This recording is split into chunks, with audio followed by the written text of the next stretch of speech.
राहुल गांधी के संसद में चीन और अमेरिका पर दिए गए बयान से नाराज बीजेपी विशेषाधिकार हनन प्रस्ताव लाने की तैयारी कर रही है। किरेन रिजिजू ने राहुल के बयान को शर्मनाक कहा और सबूत देने की मांग की। राहुल गांधी अक्सर अपने बयानों की वजह से ही सुर्खियों में रहते हैं। सोमवार को संसद में जब वो बोलने उठे तो लगातार अंग्रेजी में भाषण देते रहे। उन्होंने चीन और अमेरिका को लेकर ऐसी बात कह दी जिसे लेकर बीजेपी फायर हो गई। बीजेपी ने इसे मुद्दा बना लिया और अब उनके खिलाफ संसद में विशेषाधिकार हनन का प्रस्ताव लाने की तैयारी कर रही है। राहुल गांधी ने दावा किया कि चीन अब भी हमारी 4000 वर्ग किलोमीटर से ज्यादा भूमि पर बैठा है। प्रधानमंत्री नरेंद्र मोदी ने इसे खारिज कर दिया। वहीं सेना ने पीएम मोदी की बात से असहमति जताई। इस पर केंद्रीय मंत्री किरेन रिजिजू ने आपत्ति जताई। आप सदन में मनचाही बात नहीं बोल सकते। उन्होंने कहा यह ठीक नहीं है और ये गंभीर विषय है। आपने देश की छवि को नुकसान पहुंचाने वाली बात कही है। प्रधानमंत्री की कुर्सी का अपमान किया है और संसद की गरिमा को नुकसान पहुंचाने की कोशिश की है। श्रीमान राहुल गांधी को आज हम छूट देंगे तो कल को आकर के कोई भी नेता प्रतिपक्ष कुछ भी बात बोलेंगे और निकल जाएंगे। ऐसा तो बिल्कुल नहीं होना चाहिए। इसलिए जो बात रखे 6 पॉइंट्स को वो ऑथेंटिकेट जरूर करना चाहिए, अन्यथा जो उचित कार्रवाई है चेयर की ओर से करना चाहिए। इसी बात को लेकर के मैं सिर्फ 2 पॉइंट आपके सामने में रखना चाहता हूं सदन में। एक तो चीन का प्रवक्ता से भी ज्यादा चीन का तारीफ आज नेता प्रतिपक्ष ने इस सदन में किया है। भारत के संसद में चीन का गुणगान इतना गाया मैं तो आज तक जिंदगी में सुना नहीं है।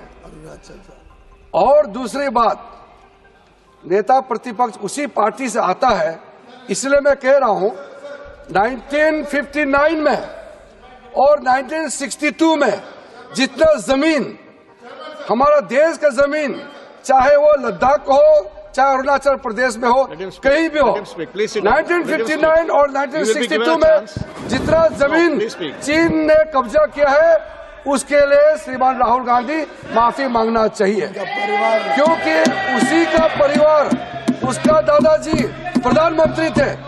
इसलिए मैं आज ये मांग करना चाहता हूं, सुरेश जी आप सीनियर मेंबर है, आपको शर्म, आप 8 बार चुनाव जीत के आए हैं, आप सीनियर हैं।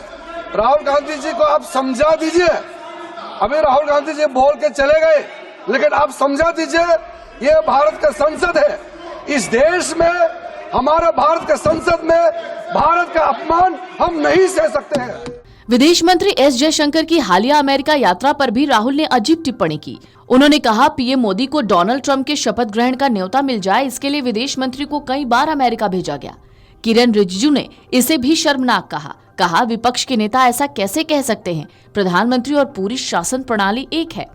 रिजिजू ने कहा बीजेपी सांसद या तो राहुल गांधी से लोकसभा में किए गए दावों के लिए सबूत मांगेंगे या पार्टी उनके खिलाफ विशेषाधिकार हनन प्रस्ताव लाएगी। केंद्रीय मंत्री किरेन रिजिजू एक और टिप्पणी के लिए राहुल गांधी की आलोचना कर रहे थे।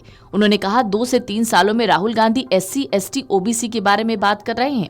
प्रधानमंत्री देश में सबसे बड़ा OBC चेहरा है, क्या उन्हें ये नजर नहीं आता? देश के पीएम एक OBC हैं, वो दुनिया के सबसे लोकप्रिय नेता हैं, क्या उन्हें ये दिखाई नहीं देता? राहुल गांधी ने कहा कि राष्ट्रपति ने जैसा अभिभाषण दिया वैसा नहीं होना चाहिए था, उन्हें देश की मौजूदा स्थिति को ध्यान में रखना चाहिए था। ऐसे में ये तय मानिए कि प्रधानमंत्री मोदी आज अपने जवाब में राहुल गांधी के आरोपों पर जमकर पलटवार करेंगे। राहुल गांधी ने अपने आक्रामक भाषण में रोजगार के मामले में एनडीए सरकार के साथ साथ कांग्रेस की सरकारों को भी नहीं बख्शा। कहा कि इस मामले में सभी सरकारें असफल रही हैं। Video desk amarujala.com। Amar Ujala Jeevanjali के सारथी की मदद लें और महाकुंभ में स्नान जरूर करें।